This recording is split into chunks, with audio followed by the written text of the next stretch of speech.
Slavery in the Bible, it's not what you think. Slavery is arguably the most heinous of crimes.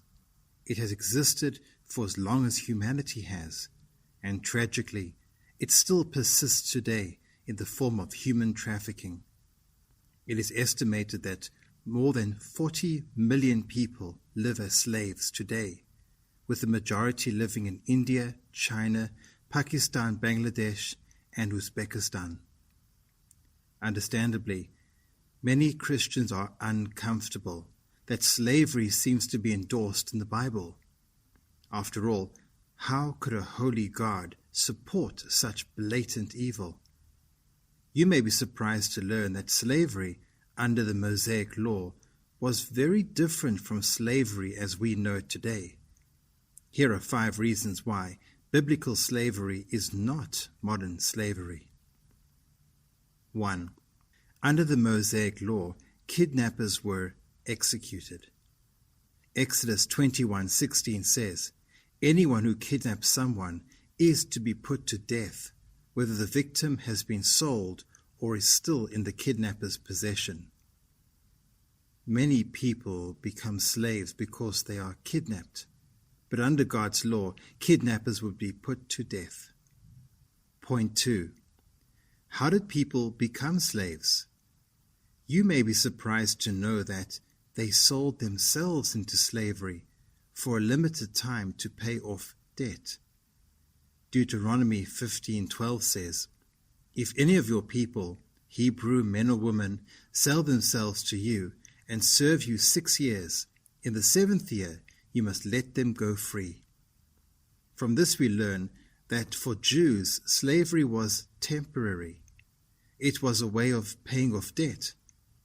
What about non-Jewish, Gentile slaves?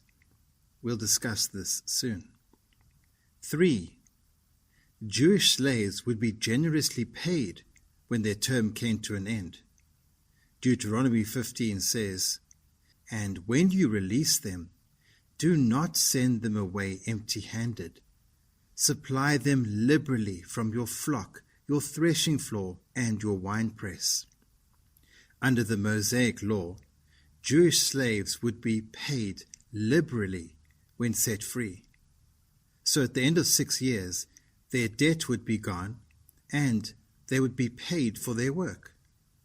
This is far different from anything we would consider slavery today. 4. All slaves, both Jewish and Gentile, had special protections. For example, all slaves had to rest every Sabbath day. They could celebrate the Jewish feasts, and if they were badly hurt by the master, they were immediately set free. This does not sound like slavery as we know it, but it gets better. How? 5. Slaves were allowed to run away. If slaves, whether Jewish or Gentile, ran away, no one was allowed to force them to return to their masters. Deuteronomy 23:15 reads, "If slaves should escape from their masters and take refuge with you, you must not hand them over to their masters. Let them live among you in any town they choose, and do not oppress them." It should be abundantly clear that slavery under the Old Testament was nothing like slavery as we know it. A better description may be debt bondage. One has debt that they cannot pay, so they work for 6 years, and on the 7th year the debt is cancelled and the person is paid. Gentile slaves in the Old Testament.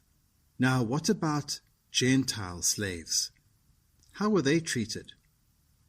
Well, first, like all Jews in debt bondage, Gentile slaves could not work on the Sabbath day. They were given time off to enjoy Jewish feasts. If they were badly hurt by their masters, they were immediately set free. And if they ran away, no one was allowed to return them to the master. They were left alone to live in peace. Already, This is far better than most slavery today. Furthermore, like all male Jews, Gentile male slaves had to be circumcised. That sounds terrible, but maybe not, because by being circumcised, resting on the Sabbath, and keeping the Jewish festivals, Gentiles were essentially becoming Jews. And if they decided to become Jewish, then the 6-year law would probably apply to them, and they would be set free. The main point, however, remains: Bible slavery was not like modern slavery. For Jews, it was a way of ridding oneself of debt and earning income upon release. And all slaves, whether Jew or Gentile, had every Sabbath off, could celebrate Jewish feasts, and were protected from abuses. They could even run away if necessary. By the time the New Testament came, the gospel was working to end slavery.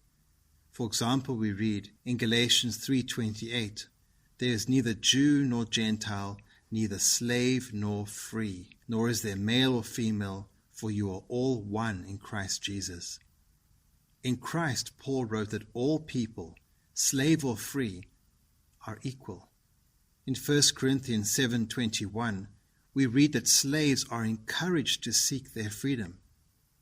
We read, "Were you a slave when you were called? Don't let it trouble you, although if you can gain your freedom, do so." In Philemon 16, a Christian slave owner is encouraged to set his slave free. We read, "Perhaps the reason he was separated from you for a little while was that you might have him back forever, no longer as a slave, but better than a slave, as a dear brother." So, yes, slavery is in the Bible, but it was nothing like the heinous slavery we know of today.